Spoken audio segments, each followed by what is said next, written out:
Hello and welcome back everyone. You guys really enjoyed my previous two videos on how to improve your top speed and my 200 meter transformation video. I just really want to say thank you all so much for the support. I never imagined I would get so much positive feedback and engagement so fast. Today we're going to talk about acceleration. Acceleration is a key component to all forms of sport, and in track and field specifically, in order to be fast you need to have top tier acceleration. It's just a must. To maximize your acceleration development, there are a series of things you need to do. You need to be able to assess what distance your dry phase is. You need to have plyometrics that help improve acceleration. You need to have proper technique, and you need to have lifts that help your rate of force development, that help you overcome inertia. When it comes to acceleration technique, you often hear cues about pushing or stepping out, but all of these cues can sometimes be confusing. Sprinting is a very delicate balance of stride rate and stride frequency. If you overfocus on one more than the other, it can be detrimental.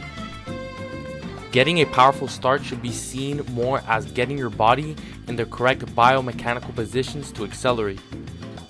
During acceleration, you want most of the energy you're using to go horizontally. A good way to see this is if your hips are projecting horizontally from the blocks. You want to have a big extension causing the most force possible and get the foot down as fast as possible at the same time. You want to push down and under your hips or center of mass. Make sure you're pushing off both feet from the blocks. You don't want to force a bend on your back, which most people commonly do because of the cue stay low. You don't want to have too short of a first step or too long of a first step. The moment you have fully extended from the blocks, you need to attack back. Make sure your shoulders don't come up too quick. The moment they do is a sign that horizontal power is diminishing. Make sure that pushing is a result of proper technique. Don't deliberately spend too much time on the ground to produce this effect. When you set up your blocks, you want 3 steps to the back block and 2 steps to the first blocks. Sometimes this may differ a little, but it stands as a good general rule. For example, for me, I prefer to have my front foot a little more loaded, so I do 1.5 feet to the first block and then I do like 3 feet to the back block. During the set position, you want to have a slight forward lean. Shoulders should be over the line.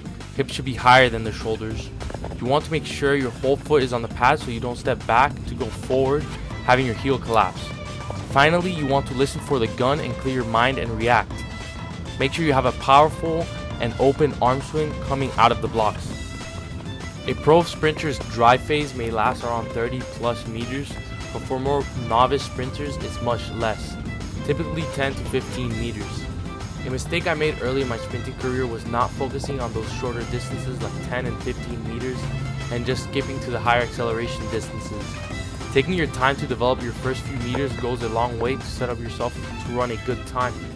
Typically, acceleration training is between 10 to 30 meters, sometimes 40 meters for those more advanced athletes, and is within 300 meters of volume. Acceleration training must be done at 95 to 100% intensities to stimulate change. Rest is usually 1 to 2 minutes per 10 meters ran.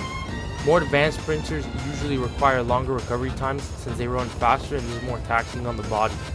When it comes to training in the gym for speed, there are many great exercises you can do that help improve rate of force development. Moving heavy and lightweight as fast as you can helps improve total body force and power, helping you exceed in your block start. Typically, you want to spend the off-season moving heavier weight through longer ranges of motions, focusing on developing yourself a solid base of total force production. As you get closer to the season, you want to focus on shortening the ranges of motion to mimic more sport-specific positions. The closer to competition, the faster the bar velocities are.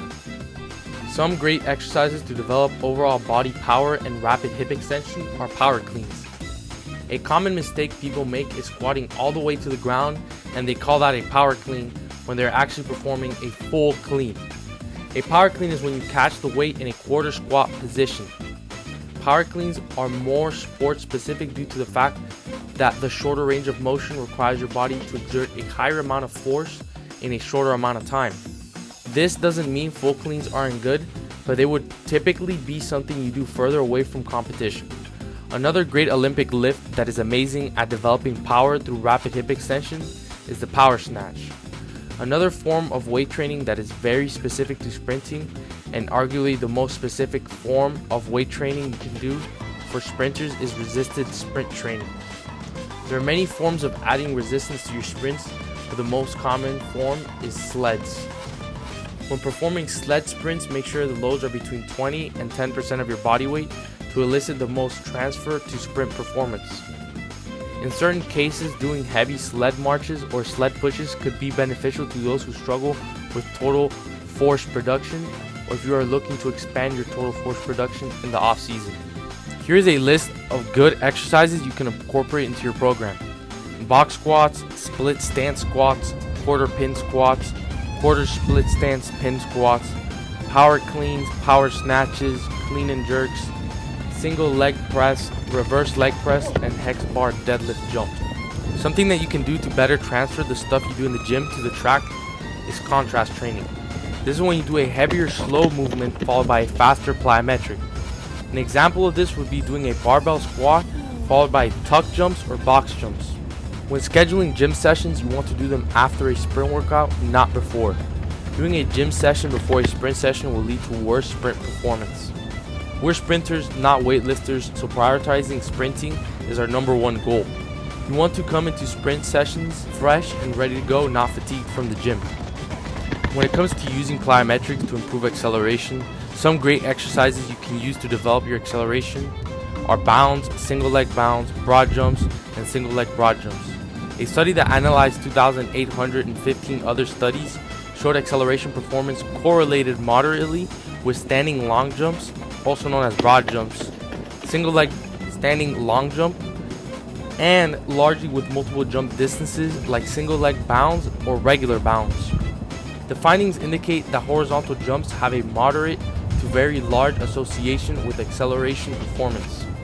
If you want to check out the study yourself, it's called Correlations Between Horizontal Jump and Sprint Acceleration and Maximal Speed Performance, a systematic review and meta-analysis. Overall, acceleration is essential if you want to be a competitive sprinter or exceed in sport. Thank you guys so much for watching, and remember to strive to be better every day and stay planetary.